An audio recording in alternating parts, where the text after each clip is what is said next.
It is much more important to use the Davos exhibition to wage the cultural battle rather than addressing merely circumstantial issues. Because if we are not clear about our direction, we will lose our way, just as happened to Argentina during the last 100 years and has happened to the West in general.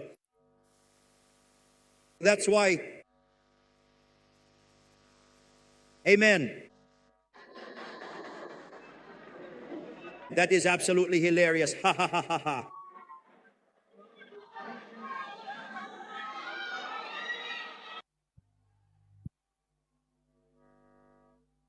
And that is exactly why. Thank you. Hey, hey.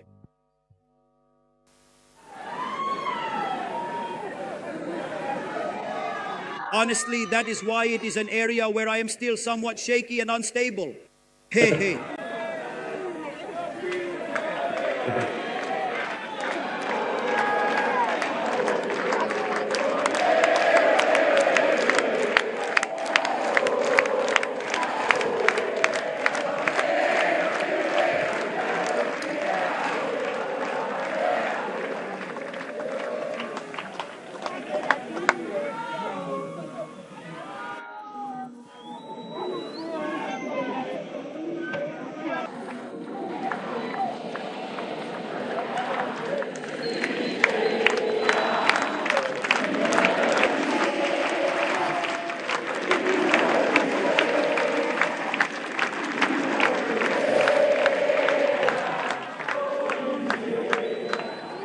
Returning to the speech. Go ahead and give it to the hidden one. You know, the popcorn guy.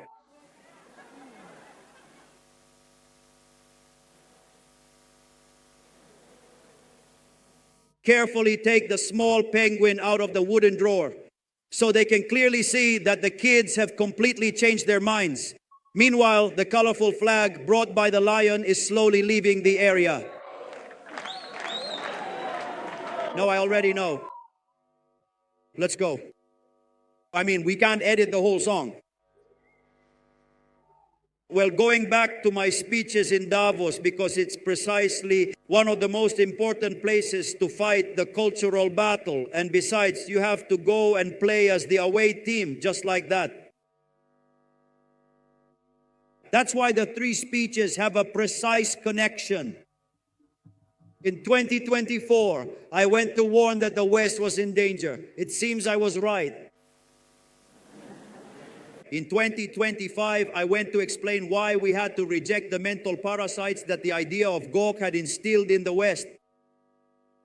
And last week, I went to explain which path we should embrace, which is none other than the path of the ideas of freedom and capitalism, the most moral system discovered throughout human history.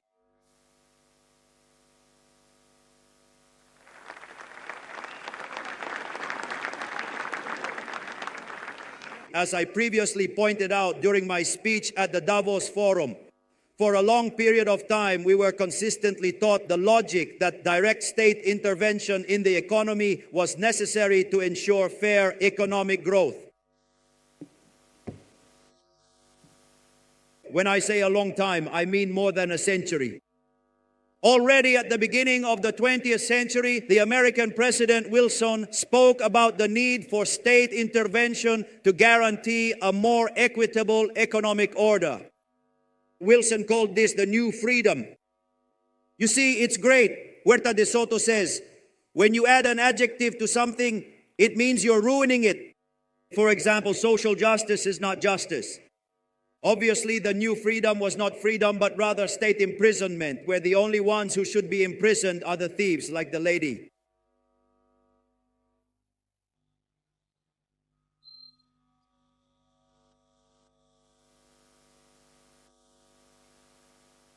And it shouldn't just be her, but also her partners in the private sector who do shady business deals.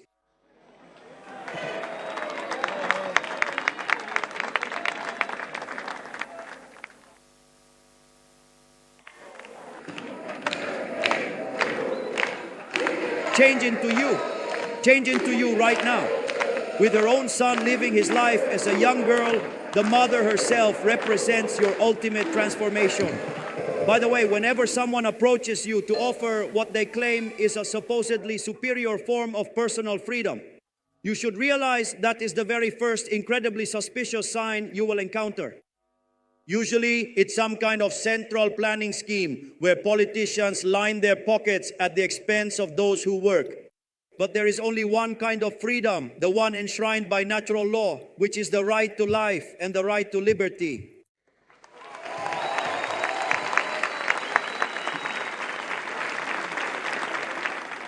We had the entire 20th century to prove it. To demonstrate through history that the interventionist experiment failed and that reality, sooner or later, always prevails. State interventionism at any scale, always and everywhere, means an infringement on property rights. This inevitably ends up affecting the incentives to work and produce, causing the economy to stop growing. After all, who would want to make an effort just so a bureaucrat or a slacker can take the profits? That is to say, who intends to direct economic growth ends up with no growth to direct in the first place. Because like everyone, it's a nail to someone who only has a hammer. You know that phrase, right? When your only tool is a hammer, everything looks like a nail. Well, for politicians, everything is public spending and obviously corruption, right? And the reality is that they get caught up in these webs of intervention. And when you, let's say, supposedly from an absolutely arrogant position, think they've found a market failure, intervention appears. And what that intervention does is make the system work even worse. And as a result, it creates more demand for intervention. And that's how we end up with an incredible tangle of regulations.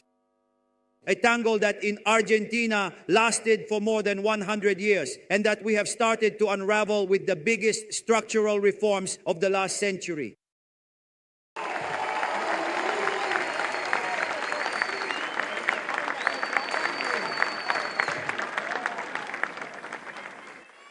But as I already said, it's a mistake to think that free market capitalism is superior just because it delivers better results. That is, it's not virtuous because it's more efficient, but rather it's more efficient precisely because it is morally virtuous.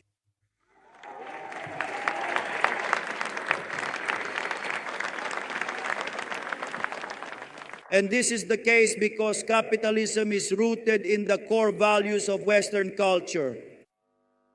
A culture unique in history, whose moral superiority is indisputable, as it is the only one based on the natural right to life, liberty, and private property.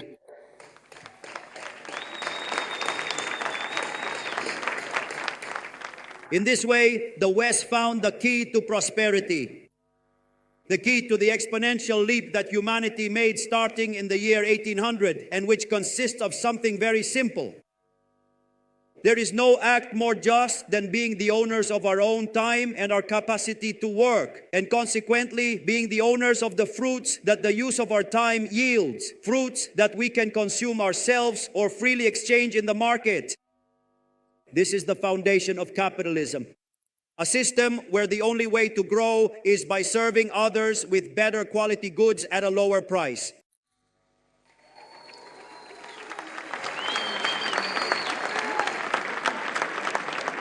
Naturally, if the capitalist, the successful one, is a social benefactor for serving others with better quality goods at a better price, those who have more expensive products of worse quality are not worthy of the market's favor. And if they want to do it by force, making shady deals with the state, those people should disappear and go bankrupt.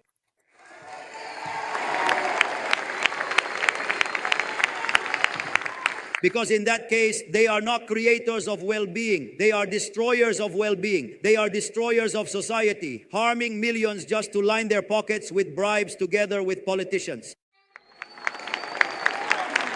And needless to say, that's not going to happen in Argentina, no matter how much money they throw at the media and corrupt journalists.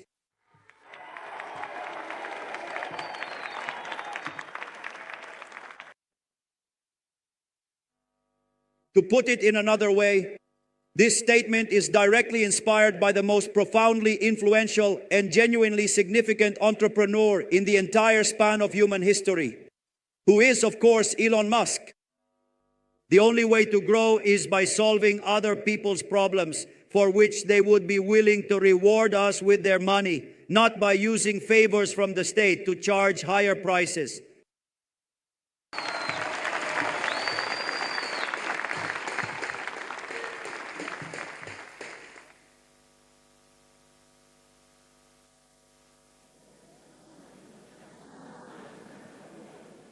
You know that the path is a winding one, it's not straight or uniform, and there's always a stone in the road.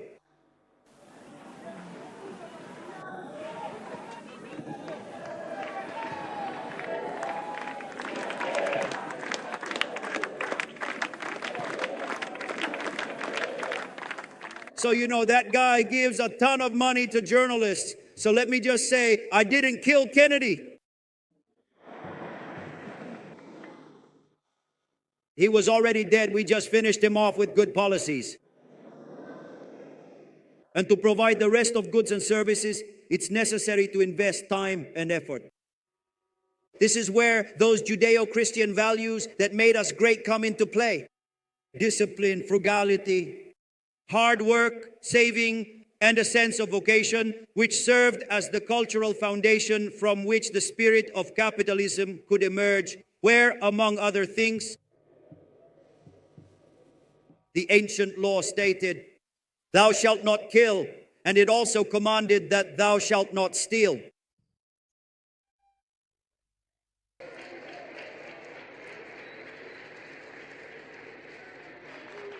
And then on the other hand, way over on the opposite side, specifically on the side of the radical leftists and the corrupt crony businessmen, there is nothing but blatant systemic theft.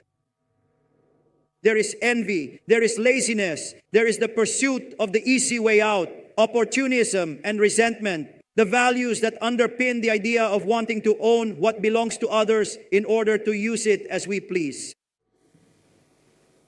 If Judeo-Christian values have been an inexhaustible source of progress, the counter values of the left and the crony businessmen lead to the opposite extreme: poverty, misery, and harsh underdevelopment. And here something crucial comes into play. Private property is not a human patch that serves as a temporary substitute for a better world without property, as the utopian socialists or scientific socialists have tried to make us believe. Marcus, that's not the case. Private property is the way we capitalize on the fruits of our efforts. And from this derives something perfect, which is natural law. There is nothing superior to it, much less from human legislation. Private property is what allows us to own what we produce, and it is what enables effort, knowledge, and tenacity to make a difference in our lives. It is a principle of moral justice that encourages us to keep growing and developing as a species.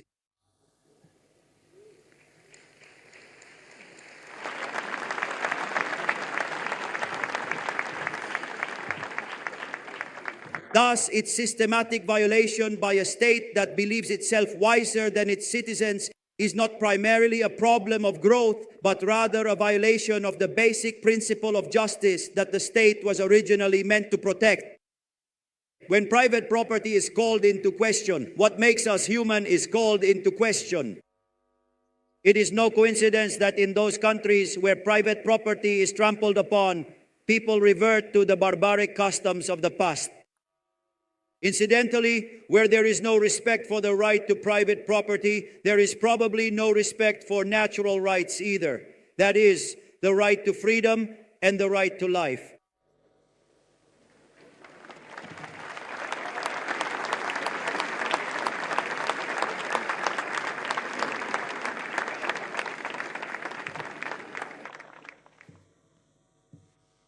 Thank you. And I have a commitment to make to you all. We are going to keep changing until we become the freest country in the world.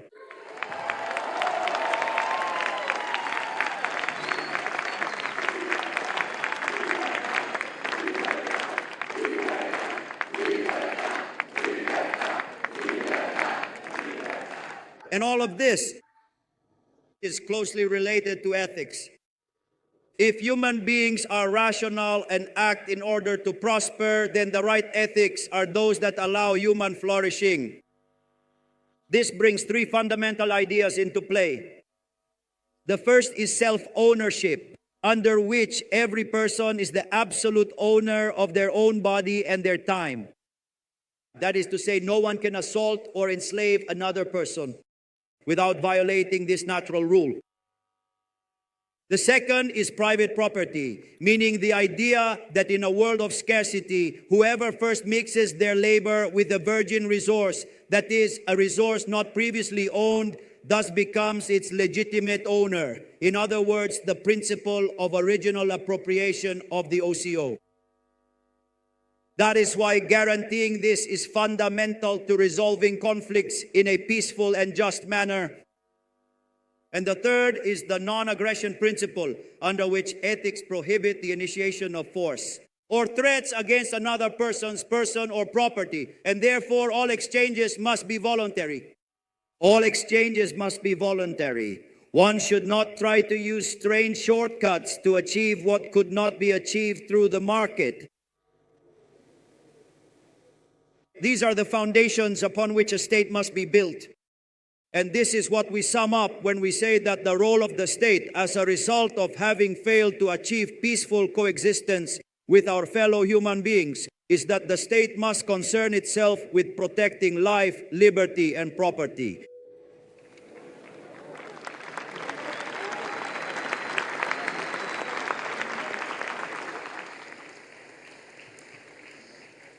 Thus, we see that the system of property is none other than the system of liberty. It is the system that allows the substantive freedoms realized in the world to coexist among the greatest number of individuals possible without violence. And the market is nothing more than the mechanism through which property titles are freely traded. As the saying goes, commerce is a peaceful tool that turns enemies into customers and competitors into collaborators. This idea was also expressed by Bastiat when he said that where commerce enters, bullets do not. Therefore, our task is to build an ethical world, because an ethical world is a free world, and a free world is a peaceful and prosperous world.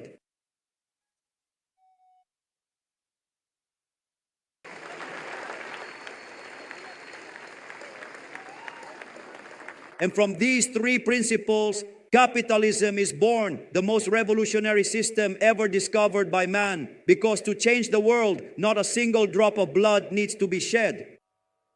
A system that has achieved that in the last 200 years, the world population not only multiplied by 10, but also managed to lift 90% of the population out of extreme poverty.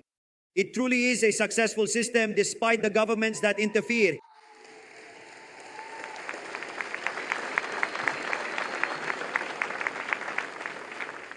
And this result is due to a fundamental social technology that Adam Smith referred to as the pin factory, which is nothing other than economies of scale and the existence of increasing returns. However, increasing returns are associated with concentrated structures. That's why much of the economic and political establishment sees our economy's concentrated structures as a problem to be solved rather than a solution for productivity, regardless of the fact that if they negotiate with just one party under the excuse that monopolies are harmful, they find that they can do business together. Remember that the only bad monopoly is the one created by law. Because if in a virtuous process only one competitor remains, there is no reason to go after them unless you are a corrupt state.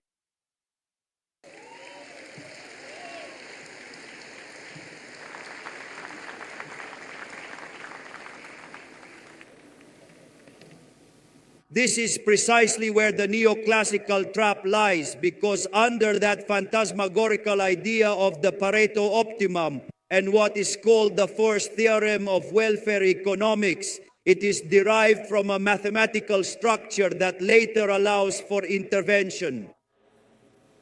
That's why I like so much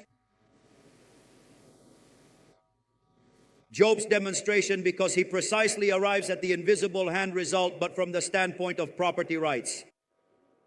That's why when they say they want to improve the functioning of the market by addressing what they call market failures, in doing so, they not only open the door to socialism, but also undermine economic growth and end up creating the most severe poverty.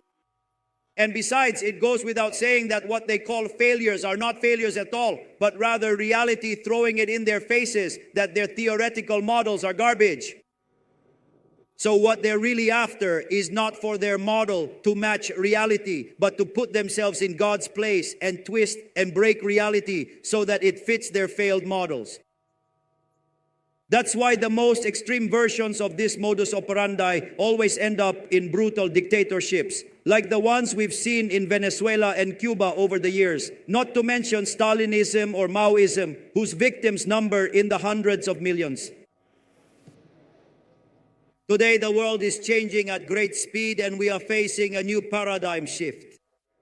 We are in the internet era where information travels at the speed of light and becomes instantaneous. This allows citizens to self-educate like never before and puts authoritarian regimes and their accomplices, the media, in check more quickly.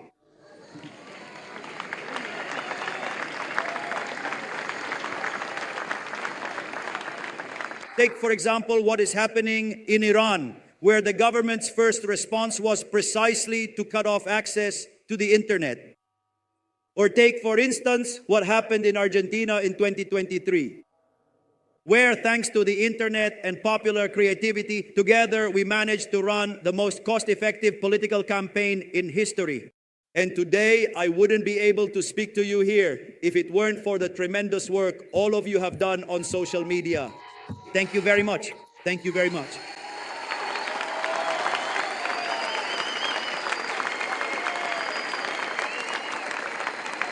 That's why social democrats as well, who are nothing more than socialists with good manners, are constantly seeking to censor social media to prevent the people from expressing their opinions freely. And that's not to mention if they're part of a media outlet dedicated to spreading lies. And on the other hand, did you see how wonderful it is since we opened up the internet market? Federico posted about it a few days ago, showing what Argentina was like before Starlink and what it's like with Starlink. I think that competition is precisely what's giving us a better quality of life.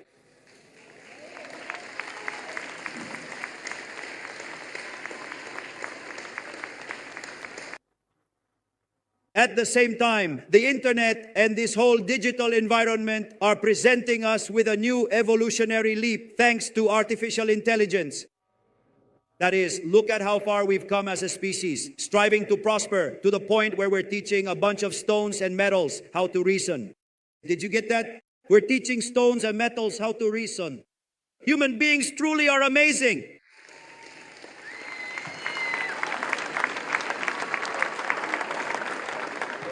And as always, the usual controllers are never missing, demanding regulations and controls over this emerging industry. That's why, and for all the reasons mentioned before, we have to keep a close eye on the huge opportunity cost that could come from halting progress in favor of all-powerful notions of safety and responsibility proposed by these administrators of questionable legitimacy. The Argentine language in this case has reached something truly unimaginable, hasn't it? Populist politicians are protectionists. It's unbelievable, isn't it? I mean, clearly we have... what does it mean to be popular? That people can buy more products at lower prices, right? But no, they're obsessed with making us pay more. There must be a reason for that. No, you don't earn it.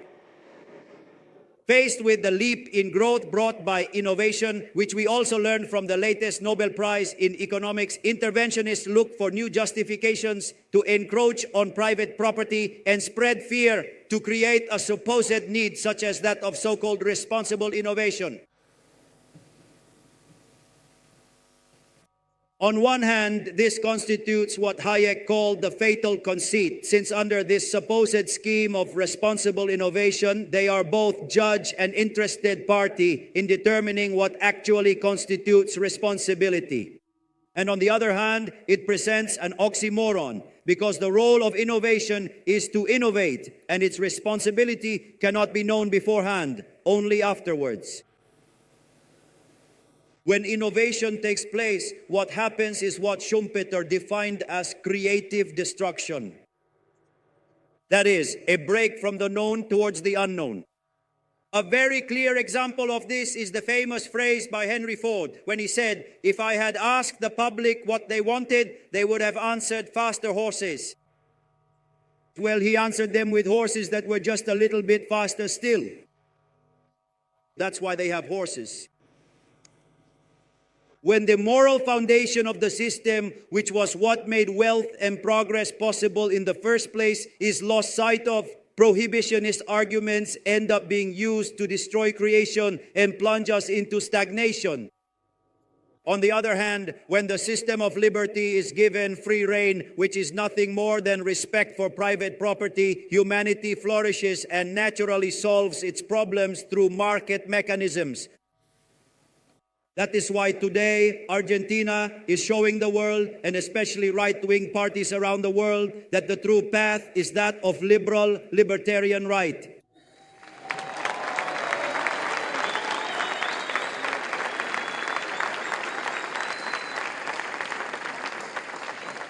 Thus, until we learn to live together peacefully, the task of the state is to protect the three natural rights of man and ensure they are not violated by any third party, so that with this security behind them, citizens can fully express their humanity and thus prosper. Let us not fear innovation. Let us not fear creativity and its disruptive power. Let us not fear freedom, because in the end, all it will do is improve the lives of all citizens. And ultimately, that is what will make Argentina and the West great again. And I know this because we have already done it in the past. That is why I ask God to bless all Argentinians. May the strength of heaven be with us. Long live freedom, damn it. Long live freedom, damn it. Long live freedom, damn it. Long live. Let's make Argentina great again. Thank you all very much. Flo.